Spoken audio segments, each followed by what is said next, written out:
Welcome to the Save Childhood podcast with Jennifer McCarville. Because childhood has changed, but children have not. Hi, everyone. Welcome to the Save Childhood podcast. I'm Jennifer McCarville, and I'm excited once again that we get to spend this episode with our amazing Sophia Tuma, who is the book talk coordinator for Marvelously Made School. So thank you for welcome. having me. I'm glad to be back. Yeah, you want about another one of our awesome reads. Yeah, you pick them really well. Oh, well. It's exciting. Help, yeah. Yes, well, so why don't you tell everybody what book let's jump right in and we'll talk about the book that we're going to be talking about this episode. Awesome. Well, we're going to be talking about The Anxious Generation, which is by Jonathan Haidt. And he's talking about how the great rewiring of childhood is causing an epidemic of mental illness. So don't let that be too daunting. It sounds so serious, and it is, but it's so important to be aware of. So we're going to jump into this deep read, and in our book talk about it, I know we kind of tackled some of the same things, but just the same emotions of like, wow, this is so intense, but oh man, so powerful. So important. Such an important read. Regardless of the daunting title. Right, so. Right. And I think that one of the really valuable things about this book, in my opinion, is that I see parents giving up their power over and over and over again. Like, oh, we just can't help it. Everybody has them. Oh, we just can't do. Yes, you really can. You really have power in this situation to turn the tide for your children. And I think he gives you some valuable reasons why. Yes. And I mean, things that we cannot afford to ignore for our society, for our future generations, and also encourages and equips you to realize you are not alone, and you can take your power back in this situation and set the boundaries for your family, and gives you some great actionable ways to do that. Yeah. So while it is daunting, but we do know that we do have a mental health care crisis, a mental health issue in this country. So not health care, we've got mental health care, but that we have a mental health crisis for our young people especially, and so much of it is clearly connected to screen usage, to being online, to those kinds of things. Not that they can't be a great tool. Yeah. Obviously, here we are on YouTube. So yes, trying to share this information. Great tool, but So I think I'll start by reading off it was in the end of his introduction in the book, but I think it's going to be a great intro to what we're talking about today. Awesome. So he says, this book is not just for parents, teachers, and others who care for or about children. It is for anyone who wants to understand how the most rapid rewiring of human relationships and consciousness in human history has made it harder for all of us to think, focus, forget ourselves enough to care about others, and build close relationships. This book, The Anxious Generation, is about how to reclaim human life for human beings in all generations. And I think that's so important because it makes it more approachable too. This isn't just for parents with kids. This is for all of us. We all need to know. Because the adolescents are suffering due to it greatly. However, it's affecting all of us. So I thought it was great how he introduced with that. And he did give a couple of kind of key points that maybe I'll give now, and we can kind of dive into different aspects of. But his two, in his opinion, right, the two big mistakes we've made are overprotecting in the real world and underprotecting online. So kind of that is the premise for let's think about and reframe what we're doing. And he did give 4 reforms. So I think giving them now and then kind of diving into them might be helpful with taking such a big, daunting topic and really breaking it down. So his 4 reforms to help with this, right? Like, how can we help is no smartphones before high school, no social media before 16. And he does argue that maybe that could be 18 in a couple of interviews I watched. So I do think there, of course, is a little wiggle room there. Phone-free schools, and we'll touch on that and what exactly that means. And number 4, far more unsupervised play and childhood independence. So he feels like these could lead to substantial improvement in adolescent mental health, and I agree. So let's dive in from there. So one more thing about how he structured the book. So just in different parts, and I thought that was helpful. So the first part was the tidal wave, like, right, what has happened, the when, the overview, what's going on. Part 2 was kind of the backstory and where play-based childhood, not where it comes from, but just the benefit to it, right? And we'll talk Isn't it about funny? that. So much of what we read and what we practice as educators and what development tells you and what the That's what it research was. is, play.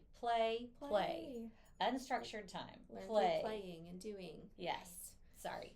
No. And then part 3 is the great rewiring. So what happened and the rise of what he calls the phone-based childhood instead of the play-based childhood. I am so honestly devastated by that concept Kind of breaks of a my heart that it's those phone-based two. childhood. Phone-based, play-based. I mean, what drastic contradictions. Really. It really is. It seems extreme, but when you look at what's going on, you realize that, oh wow, it's not. It's quite common now. It is our reality.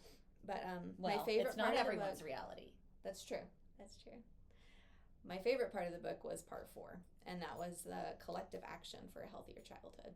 So he doesn't give us all this doom and gloom reality, but essentially he doesn't give this to us without some pretty applicable practical tools to combat it on the home front, in our homes, school, and even working with your government and trying to inspire, foster change. Yeah, because it's going to take all 3 of those. Yeah. It's going to take all 3 angles, the home, the school, the policies. It is. Yes. It is. So maybe I start with some discussion of play-based childhood and just why that's so beneficial. Yeah. Well, I think this is not just about like nostalgia and we need to go back to the good old days when everybody played outside and we didn't go in until the street lights came on. And while all of that is a lovely way to grow up, I can attest to that. I was fortunate to grow up during that time. But this isn't about that. And so many people, I think, dismiss the conversation like, well, we're not going backwards. No, we're not talking about going backwards. It's about returning children to the real world because they're spending time in a place that isn't reality. And not only is that detrimental to their cognitive development, their social development, but their neurology is changing and not for the better. And we will talk about it as a tool a little bit versus as, social media and things like that, which are just, destructive, bottom line, especially for young children. And I love, you mentioned in what you were sharing that he talks about one of the 4 steps was not to be on social media. Was it social media before 16? There was to have a phone and then not to be on social media before 16. Before 16. Yes. And he makes an argument for that to be 18. Not he makes an argument for that to be younger. Right, yes. I loved how he approached that in an interview because I watched a couple with him and he said, no, I personally feel like it should be 18, but he said, it was almost his compromise. I want this to be approachable. I don't want people to dismiss it. And I kind of love that. I mean, a part of me is like, no, stick with 18, Yeah. But also think about, we have, toddlers, just being occupied and taken care of per se, quieted or just playing on phones and starting at 2.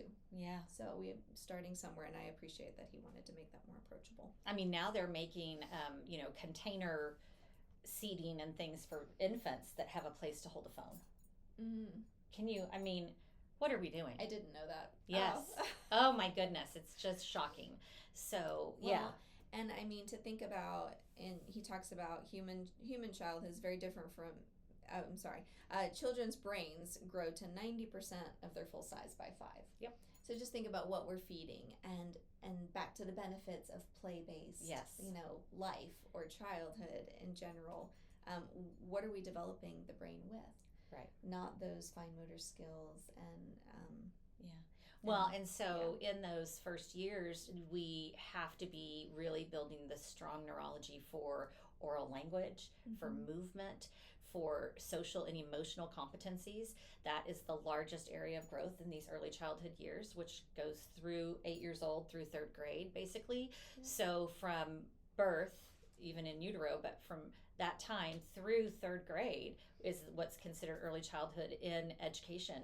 And so what we need to be wiring the brain with are strong, solid pathways for mathematical thinking, and that comes through play. Social emotional competencies, and that comes through play. It is so complex. Oral language, creativity, nurturing that drive to create and make that is just inherent in all of us. And all of those things exist in play. And so it's not just play. It is powerful and important, and it builds an intelligence that is beyond what we as adults can even recognize without some deep research and studying of the topic of play. And so if you doubt the value of play, you, in my opinion, either need to accept from the experts that it is true and valuable because it's consistent, and I can assure you that the research supports it, and also the children show you. I mean, we know this. We've gotten to a place where if there isn't research on it, we don't believe it, because we can't believe the people who are in the practice all the time. Unfortunately, but you will find research to support a lot of things. But when you find it consistently and you find it to be healthy and moral, and the people doing the work can attest to it, I consider it to be valid, So the play is so important. If you question that, then and you're going to argue it, then you have an obligation to study it, because you're not going to come away from that without your mind changed, because the play is the foundation and is the learning. We like to say, or people like to say, play is the foundation of learning. No, play is the learning. There is the learning in play that can't be replicated. And you'll find, when you dive in, you'll find so much. I loved how he kind of put them side by side several times in the book, the play-based versus what's come in. And just, as you said, free play is essential for developing social skills, conflict resolution. But when they're replaced by phone-based childhoods, their adolescents move their social lives and free time onto the internet, or devices. So you're shifting all of that, and they're missing out on so much. Connecting, synchronizing, taking turns, all of those skills. I don't think we, like you said, attribute that enough to play and childhood. Right. I know he talked about going through. This will be the first generation. Let me back up. I guess I was thinking, he talked about the when. And so when did this all happen? Because I think about my childhood, and I grew up with, the dial-up internet. And then, and then I had my first iPhone probably after I started driving. So teen years. And it was so exciting. You've got this phone, and it's like a computer, and you can take pictures, and you can look things up. And I was going through college shortly thereafter. I could research. I could stay connected. Social media was very new. So it's all this excitement, like, wow, I can share, I can connect. I'm in another state going to college, and it's also exciting. And then fast forward to now, like, whoa, I've shared my whole life, and you start to think about these things. But I was working into it, and some children are growing up in it.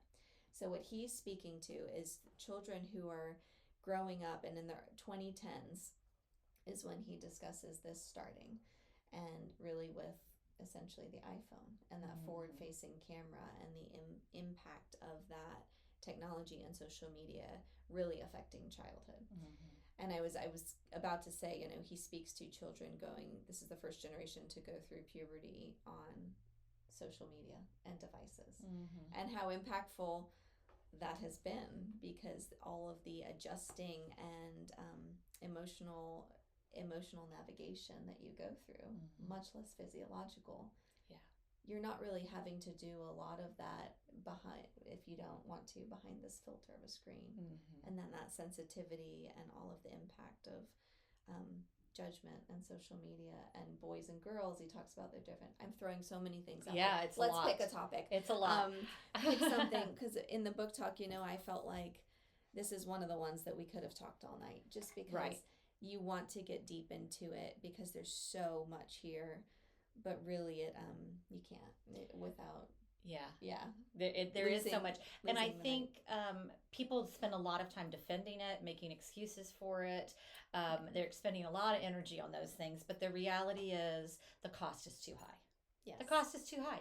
So you can do all of these things. You can get them a bark phone, I think is one of the options. You can get them dumb phones, they're called, so that they can still contact mom and dad, or they can still, those are things to consider for safety. I know that's a big argument. That is a big argument. And things have definitely shifted. We talked about even in high school, when we were in high school, if we had an extracurricular, the coach or the teacher stayed with you until everyone was picked up. That's not necessarily the case in some of the high schools, is what we've learned. And you can't go into the coach's office and use the phone. They don't allow you to do that. I mean, these are things that schools need to change. Yeah. But so people in those situations, my child has to have a way to contact me, Right. But having the phone, and of course he addresses this, having a phone for the function of contacting someone because you need a ride or for safety, that's one consideration. But what we really need to be talking about are the influences of social media, YouTube, those kinds of platforms, and how they impact children. And how they impact adults. It's not just children. And the rewiring of the brain truly is dumbing us down. Truly is. I mean, it's making us have more shallow vocabularies, have more struggle with relationships. So the cost is just too high. And when we start really calling it what it is, maybe there's hope for parents to realize you can justify a lot of things and the what ifs and the but we's. But when you get into the screen usage for children, the cost is way too high. Right. And I hear that a lot from parents of young children. And, one of the questions on our school's application, asks, there are a few questions there about screen time, because we are a screen-free school. Not technology free. Technology is a tool, but we are a screen-free school. So that's one of the things we want to make sure that families understand and that, they align with this. And there's a lot of times, oh yes, my child watches videos a couple, an hour a day, but they're all educational. Well, you cannot replace the human conversation, the human voice, the social interactions of real time with a screen. You can't. Right. I mean, and that's how it's sold, though, and that goes into the marketing, right? I mean, we're marketing younger and younger, and the value from the corporate standpoint or the market is how much more time can I get you to spend on the device? Right. So, I mean, we're being worked against. We've talked before about we have all these social pressures, family pressures, like, oh, this would be good for your child. This would be good. Get them into this. Let them watch this. Let them do this app, this. Well, there's that realm of pressures. And then there's they're marketing against us. They're trying to make things brighter, flashier ads, just to captivate our children, to beg us to have these things. So it's just coming in from all angles. And in the middle, or the second part, he talks about 4 foundational harms. And I thought that was, great to just look at, okay, what are the harms? Yeah, let's hear right. it. Like, why is it so bad? I grew up with that. Well, kind of. Yes, kind like of. I explained, I mean, we kind of grew into it, but not fully immersed in growing up with it. So his first foundational harm was social deprivation, right? So we kind of touched on that. And then the second was sleep deprivation. Oh. And I had a recent experience where I knew someone, and she said, my parents, they never trusted me. They didn't even let me have my phone in my room at night. And I thought, I mean, that's a safety of, we're letting your mind turn off, emotional support, so, but it was just, it's so normal. I think a lot of people do have that access. So think about, giving ourselves the power, like you said, to make those statements and changes within our family, whether they see it right now or not. Yeah, they're children. They're they may never see it. Not in their childhood, in the time they're living at home with you, they may never see that. That's irrelevant. There are this is part of the work of parenting, right? Is that the no means no because you have reasons and you understand and you can try to explain it, but they're too young for us to explain everything, right? Sure. And the other thing is, it goes back to that particular thing with they never even let me have it in my room. Goes back to what you mentioned in the beginning, where he says we have overprotected them in the real world and underprotected them online, Right. and an online world, and that is so true. So Yeah. people are also misled to believe they can put enough controls on these devices to protect their children, and I would never trust that completely. Not completely. I know he speaks to that, and he speaks to them just, you know, they're able to be worked around. You know, they're able. You know, your children will get to the point where they can figure them out. And I know we had some parents who expressed that they've used them. They feel comfortable with them on some of the, I guess the Bark phone was brought up, and they were comfortable with that. And it does come down to what you're comfortable with. And on that note, if you've read a book like this and you've done that research, you have the information to make the best decision in your mind. And so to me, I'm just thinking, well, if you have read this book and you feel comfortable with that, then that's great. And you're taking those steps to, you know, hopefully lighten this a little bit, you know, and help our children come out of this. But well, and the cost is high. So and not high. only is that true, but it's a cost your children will pay. I know yes. You know? Yeah. It's the penance they will pay. And, you know, when what we want is to raise emotionally healthy, strong children who can be successful in life because they're emotionally intelligent. They know, you know, they've learned through experience, which is play, and, you know, to live life alongside other people. And that's where you really find contentment and happiness. And then to burden them with the cost of this rewiring of their brains, which is an unhealthy negative outcome. That's motivation enough for us as adults, I think, to say, whoa, maybe I don't want to do that. Whoa. Yeah. So I guess the next foundational harm was attention fragmentation. And I mean that affects so many things. Not that each of these don't, but life and focus and school and family and relationships. So and the fourth was addiction. So he addresses the argument that addiction is too strong of a word, and I just feel like it's not. So I was really intrigued by him getting into these social or these four harms, and talking about, you know, when we look at what did it say about their pubescent years, because 90% of the brain develops by five, right? And then early puberty is a period of rapid brain rewiring, second only to the first few years of life. The first three, yeah. So and when we, you know, think about, well, my child doesn't have a phone, but can you speak a little bit to, like, phone in your room at night, being able to sleep and processing even shows, being able to watch shows, a child's ability to process that information, they need to have time. They need time. So yes, there's some, I think it's Jane Healy, but there's some really impactful research about how long it takes a child's brain to break down that input, that screen input with the lights and the sound and the rapid movements. And it can take, I can't remember what it was, but if a child who watches like an hour and a half long movie, it can take several days for their brain to unpack that input.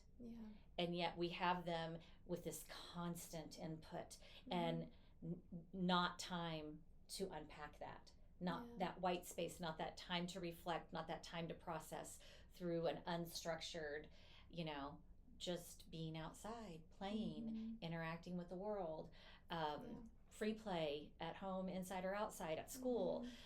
So that that sensory input is so overwhelming for the brain.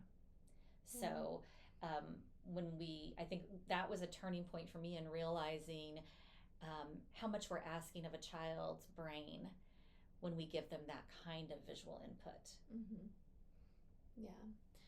I was thinking about, I have 3 boys, and just our level of ages 5, 7, and 9, so they're pretty young, and in our experience, we watched a few shows, and now we watch shows only on the weekends. And every now and then they'll all, say, oh, and they'll talk about the show all day, and then they'll beg for more after. And I said, hey, let's talk about this, and what makes you want to do that? And we've actually talked about how they behave differently sometimes, because we let a few more shows play. So it's it's a wonderful weekend treat every now and then, Right, when it happens as a family. But we talk about how that affects them, and but we can have weekends where we're adventuring or doing something, or just going out or outside, and they completely forget about it. So we can let a few weeks pass, and it's just so beautiful to know that they don't need that when they think they do. That's kind of the point I'm getting to, from the child's mind, and that addiction or that feed of stimulation, like, I need this, and I wish I was, well, one of my sons, we used to watch a show a day, and so my oldest by nature says, in the good old days, we used to watch the good old days. In the good old days, we used to watch a show every day, and I said, well, So he does want to go backward to that nostalgic time of his childhood. I mean, it's been so long. And well, I mean, those were the good old days in some ways for him. Okay, we'll give him that. But we'll give him that. Yeah. But it's also, I think, having this information about the brain being able to process that input, when the children are young and you're choosing those shows, you're watching them with them, you're choosing one, and also choose those shows that have a more gentle timing to them, like things like Daniel Tiger, things that have wholesome messages. We're pouring into their souls. This is soul work with these children, right? And you also have to think about not just the visual stimulation and the neurological impact that has, but the soul work. And these shows where the characters, this is a whole off topic from what he's talking about, but they're also filling their hearts with negative behaviors and things that are disrespectful to other people and unkind to themselves and, self-centered. And there's so much to consider before you just hand that over to children, and even to ourselves, guarding our own, input from screens. Yeah. But, with the children, that's it. That is our responsibility. It is. And I did appreciate how he talked about boys and girls and how they're affected differently. And I found that very interesting. But just speaking to girls and social media and being drawn in with the comparison and what we see happening there, and just, what that does to it's the addiction piece and not wanting to stop, but then also just feeling so disconnected with themselves and inadequate. I know that there's his addressing the promise of connection and community, and then but that never really feeling truly satisfied, and just that heartache for kids looking for that. Girls using social media, and they prefer visually oriented platforms, so just feeding off of that, discussing how those apps, some of them are tracking eye movement, and going down the path of, they see these girls, they're watching a dance video, a workout video, and they're looking at certain areas of the body. Well, soon they're being shown workout routines, diets, and weight loss, and it can go to a dangerous place so quickly for, and it often does, body image. But and it talked about how girls' aggression or anger and aggression can be expressed more through these platforms, whereas naturally boys have been more physical with theirs. And that was just kind of him just delving into the difference of girls in these platforms, and then boys talking about them being more drawn to maybe video games, and video games and pornography were the two big ones. But just kind of that elusiveness, because they're more interactive physically, so they're not as drawn to the social media platforms, which isn't true for everything. So it's a little tricky, right? You look at this information and you say, well, yes, they are different. You acknowledge that, but also just looking at the trend of the adolescent mental health crisis is just, it's up for both. Right.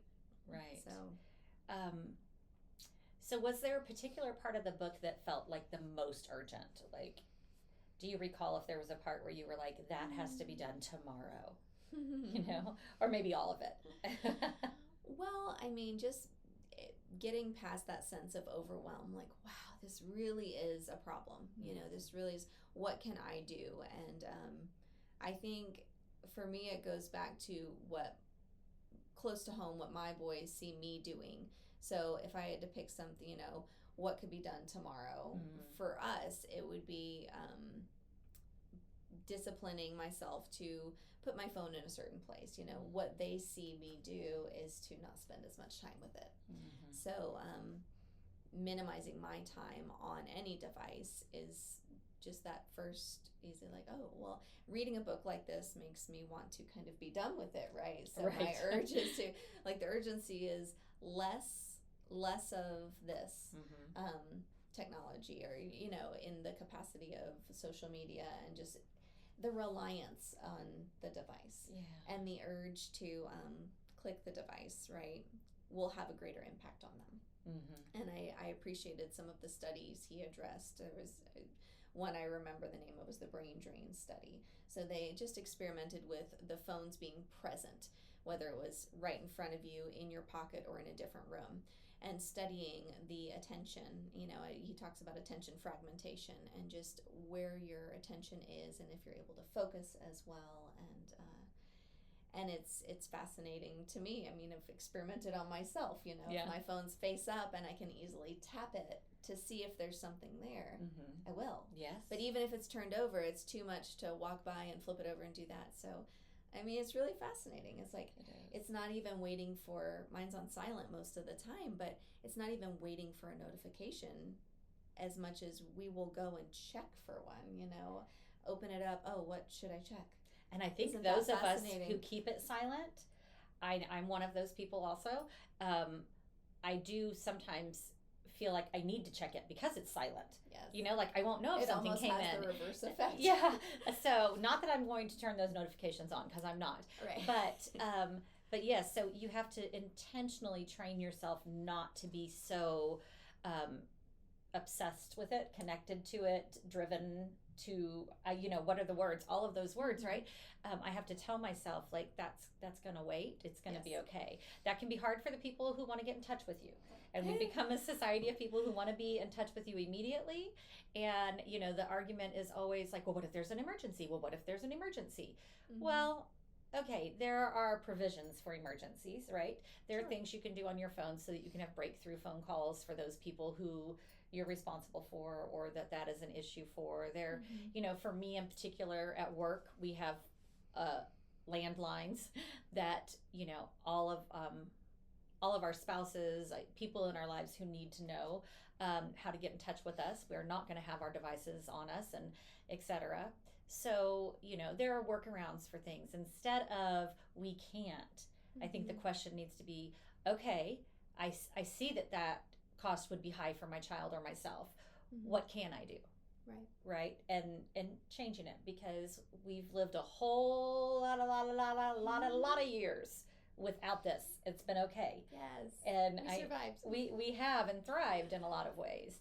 So just saying, what can I do? What's going to be the next right thing? But I think your point also, talking about that study with the phone, it also, there's a piece of that about how it makes the people in the room feel with you. That even if you're in a meeting or having a conversation and your phone is there but it's upside down, still the people in the room with you often don't feel like you're fully present. Yeah. And it's so true. And you speak to going out to a restaurant in this day and age, and that connection piece of being in a restaurant with somebody, and maybe you see them both on their phones, maybe one's on their phone, maybe the children are on a tablet, and it's and they're, well, we can't get through a meal without the tablet. And I think, well, I don't know. I mean, because once it's there, it is a little harder to remove. There's no speaking to that, but I also don't want to take away the fact that it's possible. It is. It is very possible to change, and there's definitely a time frame of, pushback, but it speaks to the connection and the relationship piece, right? Yeah. So, Are there things that you felt were really hopeful? What parts of the book felt hopeful to you? Oh, the whole last part, no. Where he speaks to, getting involved with your government and your schools and on the, within your family, what can you do right now? So Yeah. I thought that was, I guess we could look at a few of those things, but mostly just not sitting with the information and becoming so discouraged with it. Right, not just so overwhelmed by the that's wall. easy, and just hearing a podcast like this, or think, oh well, my child's been on their device since they were 2 or 3, and we're just gonna go with it, and don't do that, because man, when you get into the preteen years and teen years, the things they can be exposed to. He goes into depth with just the possibilities, the unfortunate possibilities of predators essentially getting into apps, such as, just kids apps and apps that... and adults that are, professing to be children and getting connected with these children and the dangers of that. I feel like recently I have seen so many, just in the last few weeks, law enforcement entities being interviewed, begging parents, get your children off of these platforms. Yes. This was yet another case of someone who impersonated, a 16-year-old boy, and it was a 40-year-old man. And, we tend to not want to face the extreme and think that it's the exception, but I think it happens so much more than we realize. I think so too, because then there's the shame and the guilt, and then you look at, the children being able to share that. So I agree. I think it's probably happening so much more than we realize. And there is a really powerful documentary that, I wouldn't want my children to watch, but that I think as adults is really eye-opening, called Childhood 2.0. Yes. And it's even, I would say, it borders on devastating, some of the information they share in there. Mm-hmm. But we cannot not face it. We really have to face it if we're even thinking about allowing this to be part of our children's worlds. Mm-hmm. And to not see it as, oh, that'll never happen to me, and oh, well, that's so extreme. But to watch it or just become aware enough to make a difference. And then you don't have to live in fear, because you're not opening the floodgates. Mm-hmm. You're just saying, nope, we're not going to do that. Yeah. And when can we do it? And it's not that we're not going to do it forever. Mm-hmm. And of course, it's a very meaty book. It's a long book. It's a good read. I didn't feel like it was a difficult read. Yeah, it definitely took some time. But it was definitely... Yeah, it's dense with all the incredible information. He really backs it all up. He gives the studies. He gives the information on where it's all coming from. And I think, they say, well, you can have your preference of reading style, so this was definitely more based in the studies and the information, but which is really enlightening and important. Is. Yeah. Let's talk a little bit about schools and what schools can do and how that can look, because you said that was one of the things that was hopeful. Mm-hmm. The policies, what families can do, right? What schools can do. And we mentioned here at Marvelously Made and the Collective, which is our homeschool hybrid, we are screen-free and no phones at school, no smartwatches, those kinds of things are absolutely prohibited here. And so it works. We can do it, I think, what is it schools can be doing and should be doing? We obviously are, because we're a private school, parents are choosing this very intentionally, and we have the ability to lay those boundaries and hold them firm, and we do it. Yes. I think we walk the talk as much as we possibly can, and when we don't, we correct course. Mm-hmm. But there are lots of other models of schools. What are some of the things that we should be, as advocates and parents and educators who care about children and what's happening? What should we be doing to encourage the other school models? So speaking, because we're doing these things, but speaking outwardly, okay. So I really, I loved his expression. It was a Polynesian expression, standing on a whale fishing for minnows, because it says sometimes what you're looking for is right there.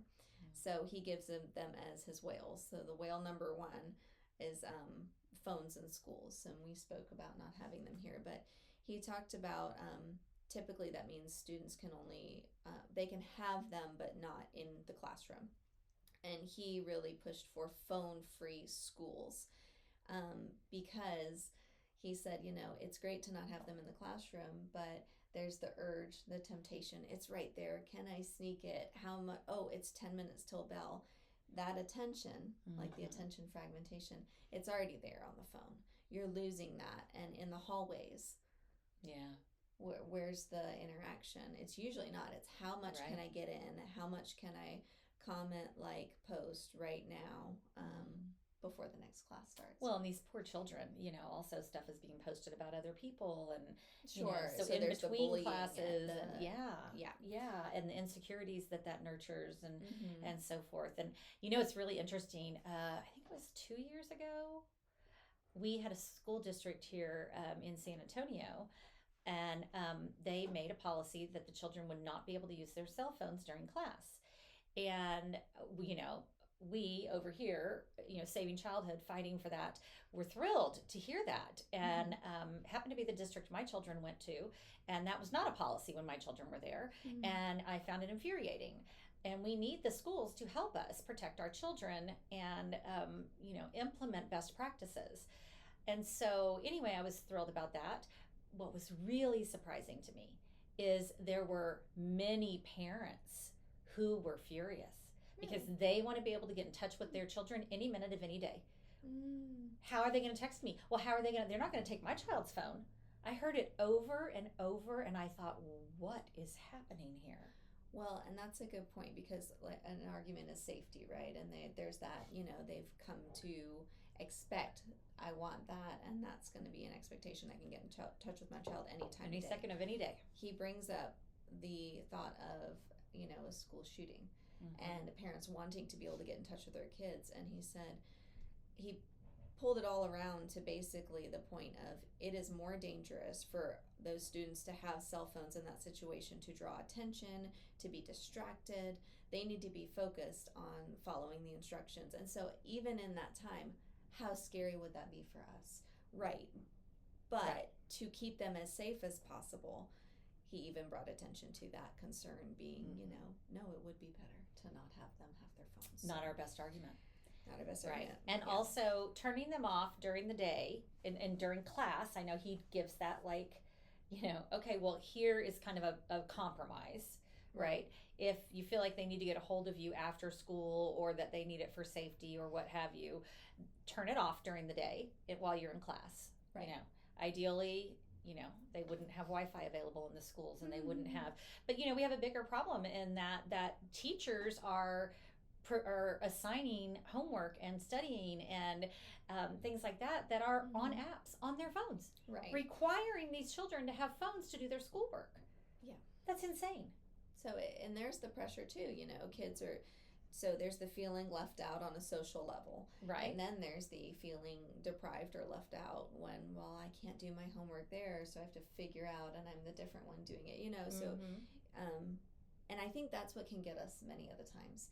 Our heart kind of aches for the, I feel left out. Yeah, and they're suffering in that sense.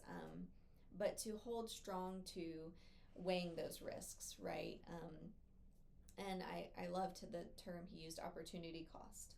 Weighing what opportunities are they missing out on when they spend more and more time on this. So it's always a balance and always a scale, for at least for my husband and I. And it's but every time it pulls on my heartstrings. Like, they were talking about this game and I didn't know what it was, and there's that little part of me like, that must be something they enjoy, and this, if I know about it, maybe I can speak to it. But we do things differently, and we choose to spend our time in different ways.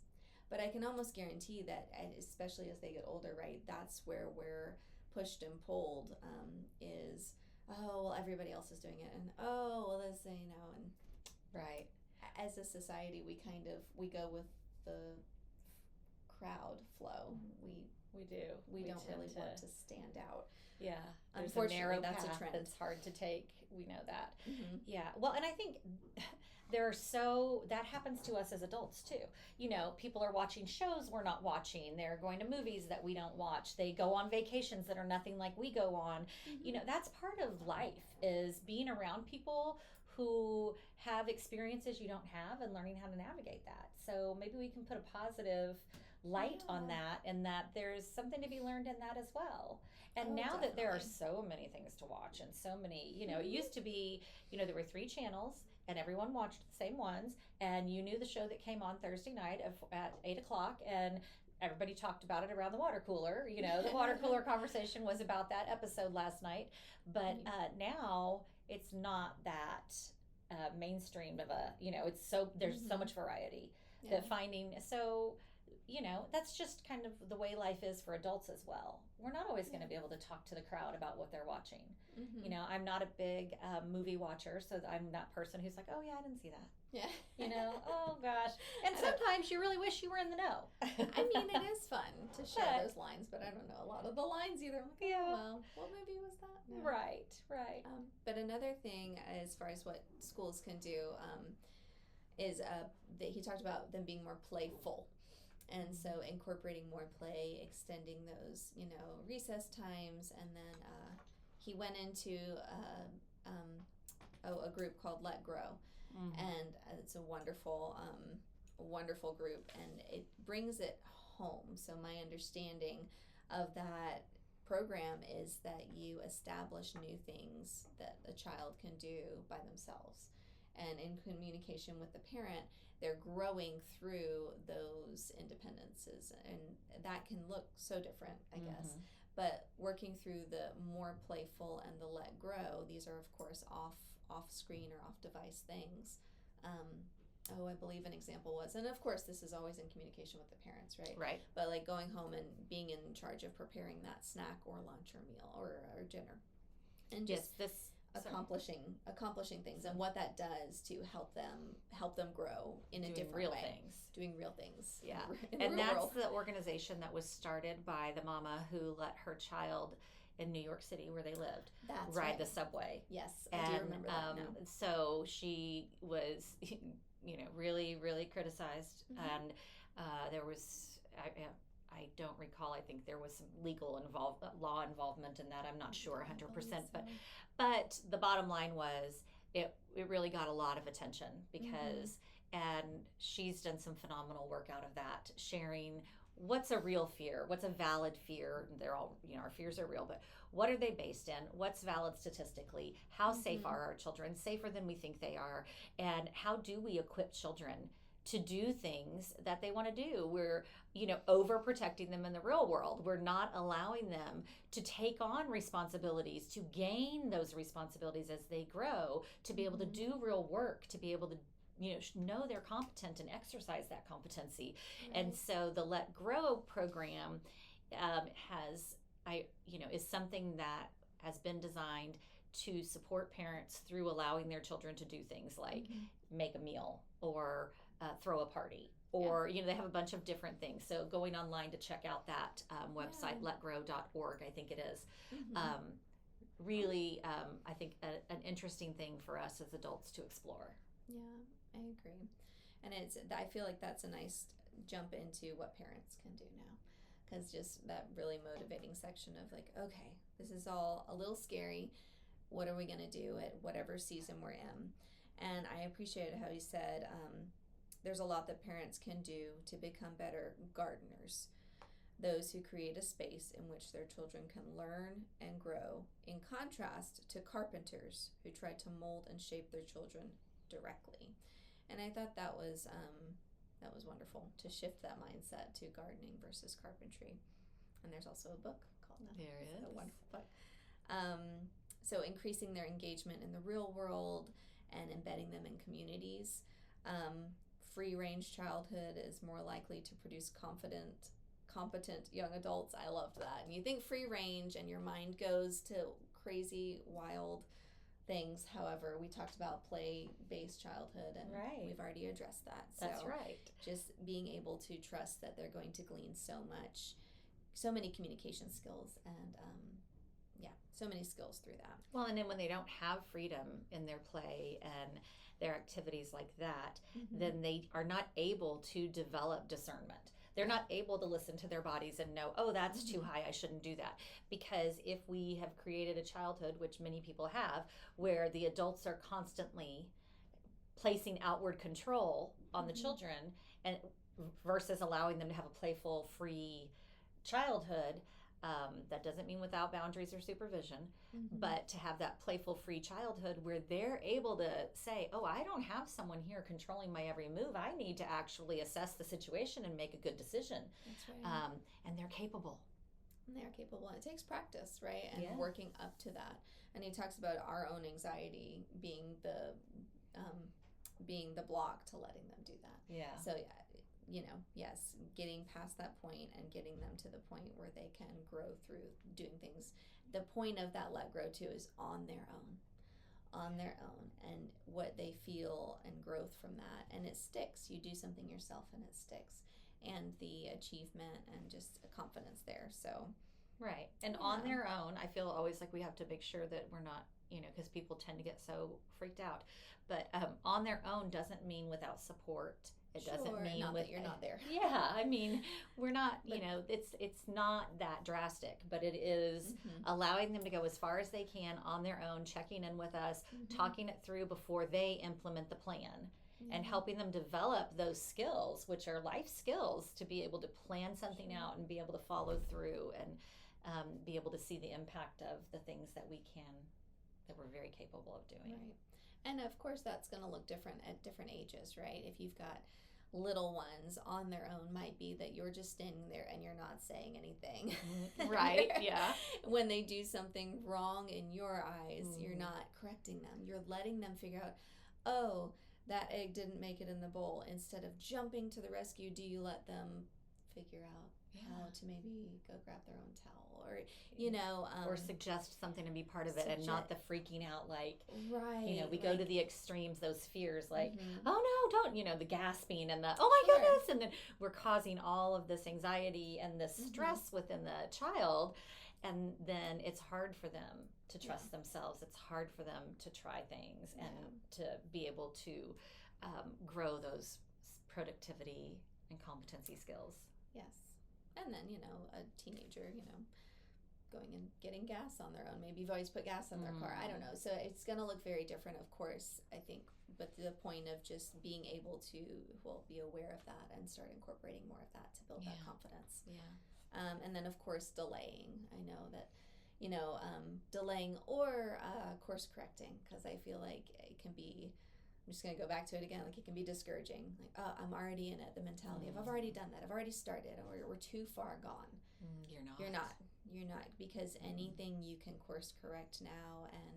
And there's so many examples in here and stories of teens and their parents, and they went through just really kind of scary pushback, like they were so in it and maybe addicted to it that when you take something away from a teenager, it's going to be likely very difficult. Yeah. And reading things like this and really just giving yourself that support with community, physically, or knowledge to know maybe what to expect, it would be great, I would think. I think one of the, because we do read it and we tend to go, oh my gosh, I've done it all wrong. Forget it. It's too late. Or, Too late okay, they say do that, so I'm just going to rip the bandage off and do it all tomorrow. Rather than that, we have a phrase, it's breathe and underreact. Soak it in, let it meld a little while. And I think that's something that is beneficial about being in a book talk, book group, because we're reading this information and then we're pausing to process it, and then we're coming together to discuss it and process it a little bit more and put it in perspective of what's the thing I can do. Yes. What's the thing I can do next, and then what will be the thing after that. And okay, I'm not just going to take away everything, but I am going to put some safeguards on that we haven't had yet, and I'm going to make sure that we have this screen-free time each night or what have you. But before I do that, I'm going to make sure that we have some other things that can fill that time.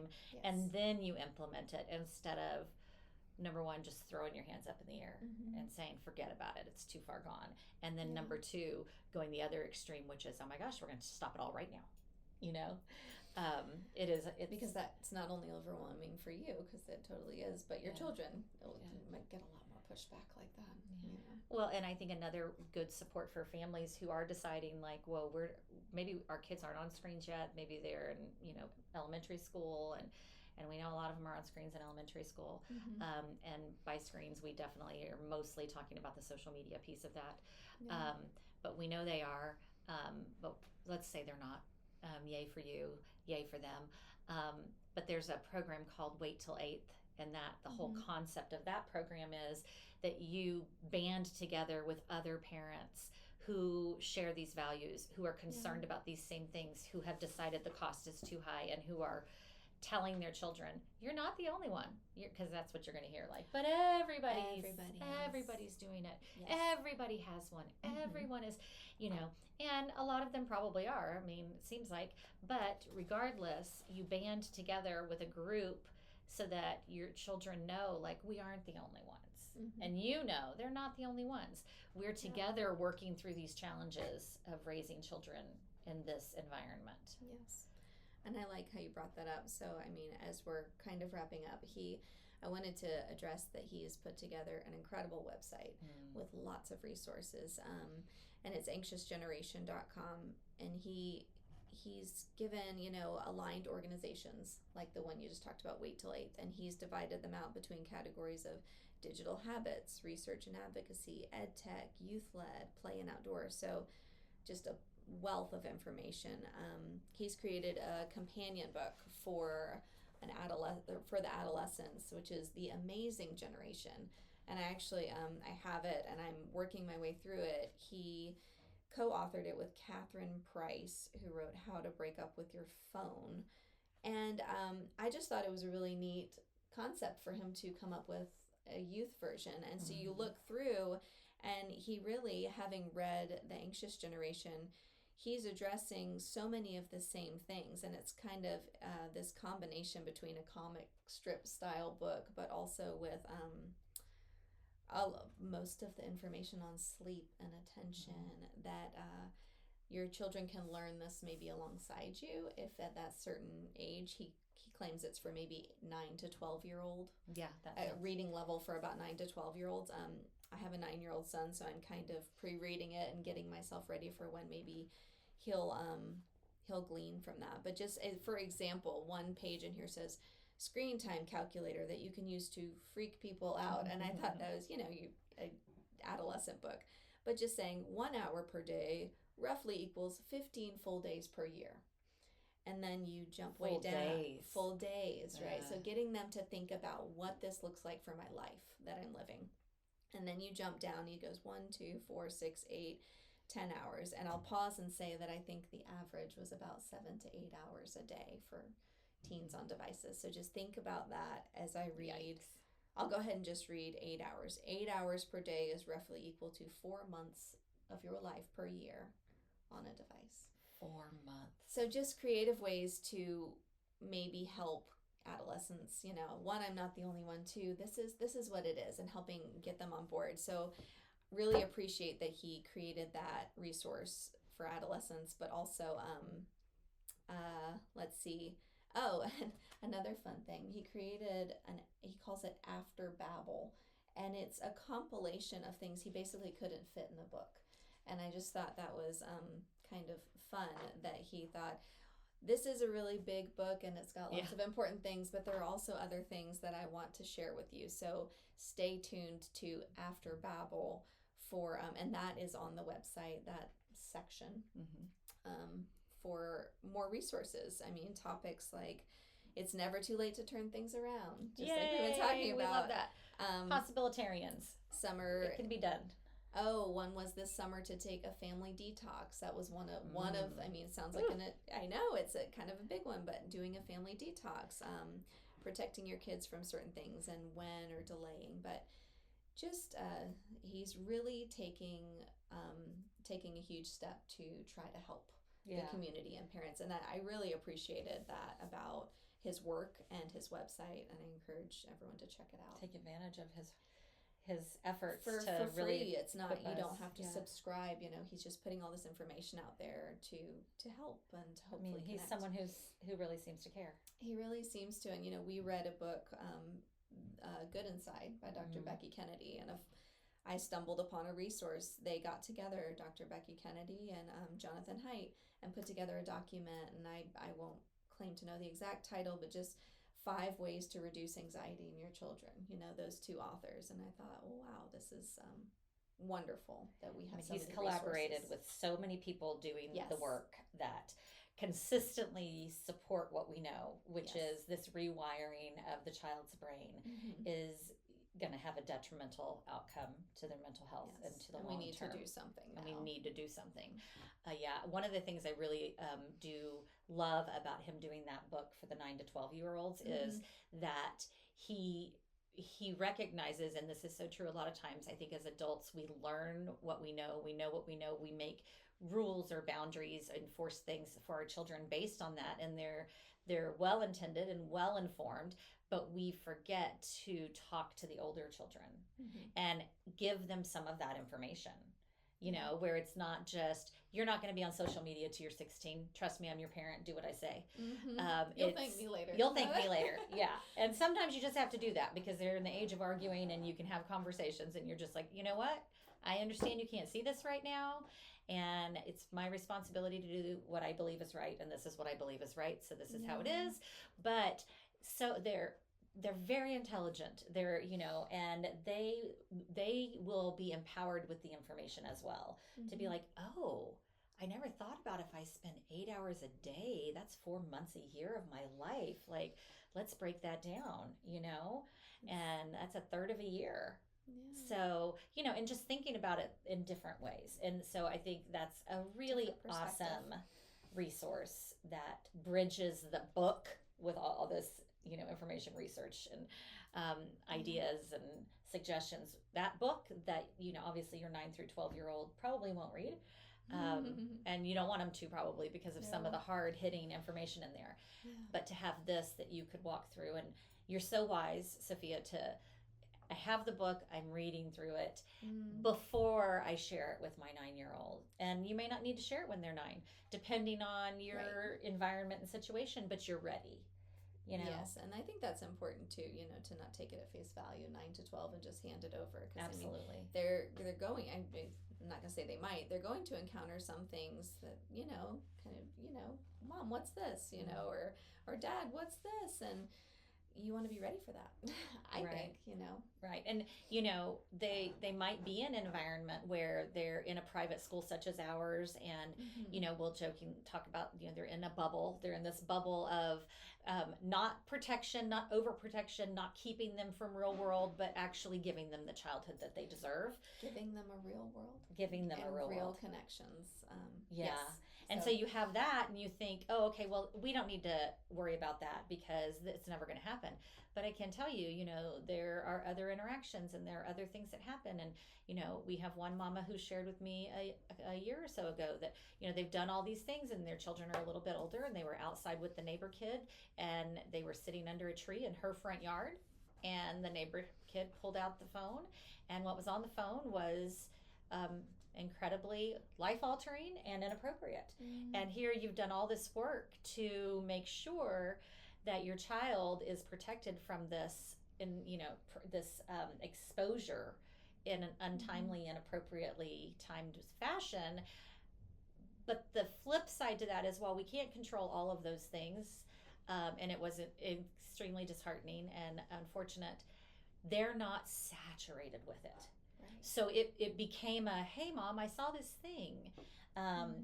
It became something we can talk about, because most of our relationship is about connection and real conversation and problem solving together and doing things in the real world.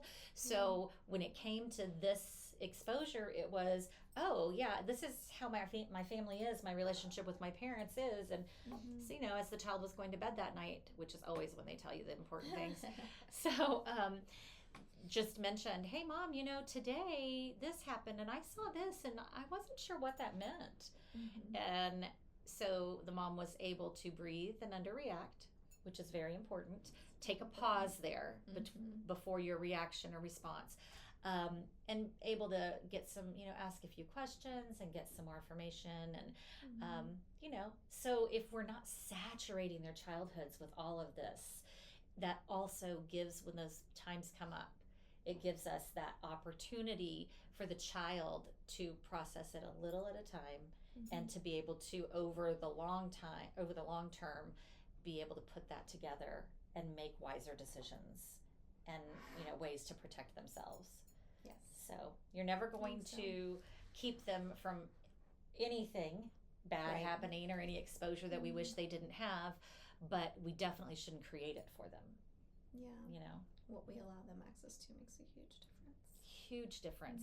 And what you're replacing that with is that genuine connection and conversation that then goes back to, oh yeah, we just talk in our family about all the things and we're really present.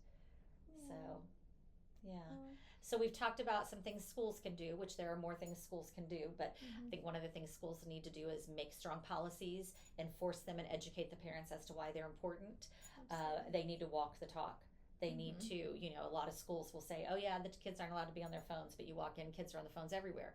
Teachers send them to get help from administration because they're pulling their phones out, even though the teacher's saying we don't do that here, and they're, pushing against that, and then they send them for support and they send them right back to class, and teachers aren't supported. They, being able to enforce those things, mean what you say what you mean, and enforce them. And also, we've talked about some things parents can do, some things you can do like right now, you can, protect time for them, be present, replace that time with real activities and with other options, not just this void. You can't have screens, and now what are you going to do? Figure it out.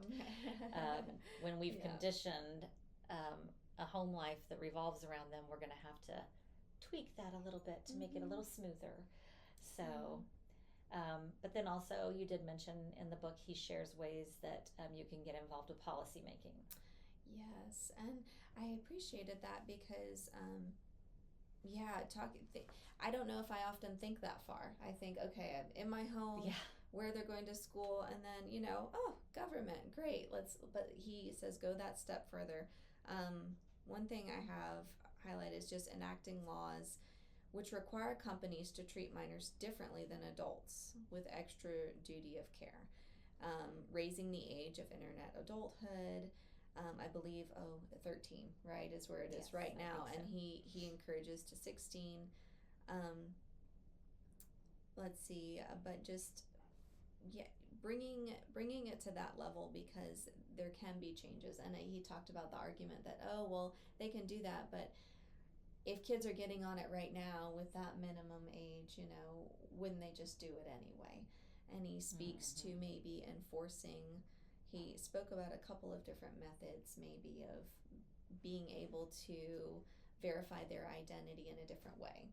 And of course that brings in, then they need an identification card. But he really tried to navigate different ways to do this. And these are things that he's proposing that I feel like we can further, research. And, if he can do it, we can do it, right? So getting this idea and coming forward with what can we encourage with, our involvement and our voting and our, Right. So, let's see, I guess free play, encouraging more free play and recess in schools, so them playing a part in that decision.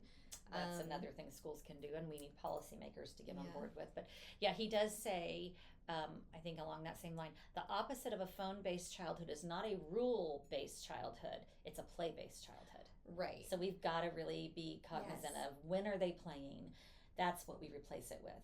And I just remembered it was in regard to the Let Grow, the woman who started Let Grow. Made me think of her really having consequences for letting her son do that. But he was talking about to correct the overprotection in the real world, and having state and local governments narrow neglect laws and give parents the confidence that they can give their child some more of that unsupervised time back without the risk of arrest or state intervention. And I mean, maybe that's a slippery slope, right? Because then you balance, what could be real neglect with. So I can see the heart in, they're protecting, right? Yeah. But what he's saying is with the overprotecting, we are hesitant to let our kids out and play when we're not visibly in our yard in sight. Yeah. So I can see that that point being made there, but I can also see it from both sides. Yeah. So how do you balance that? But if we are so scared of the real world, then it is harder to.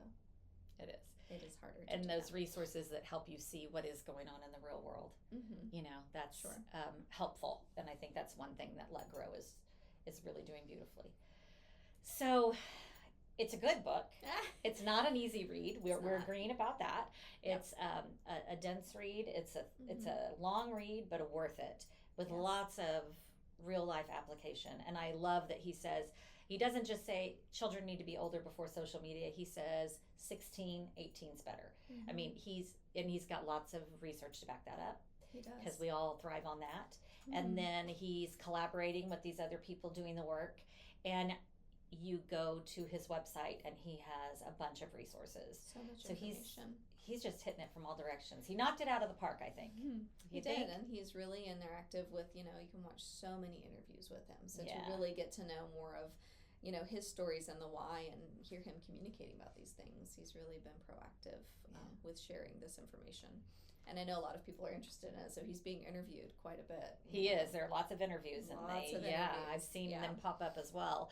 So before we wrap it up, is there anything else that... One, I'll finish up with it. He had a section on spirituality, and I just thought it was so kind of beautiful to think about him saying there's what he called a God-shaped hole in every human heart, and just being very intentional. I said it again. Intentional about what you're filling that with, and you're filling it with maybe a phone-based, trivial and degrading content, possibly, or are you intentionally filling it with experience and relationships? And so, that's good stuff. Thinking about it from that sense of like, what am I filling my heart with and my soul? Yeah, we're your children's, right? When we're still the ones, yeah, good stuff. So, we're happy that you joined us today for this podcast with Sophia, and that we got to share this amazing book with you. We hope you check out those resources and that you keep the conversation going, that you check out Save Childhood on social media. We know you're over 18. On social media, hopefully online. We have our conference coming up every fall, so that you check into that you find the resources that are going to help your family, help you to save childhood for this generation. So please check us out. Apple Podcast, YouTube, and Spotify. That's where you can find the podcast. So until next time, have a great day. Thanks for joining us today. To learn more and join the movement, go to savechildhood.org.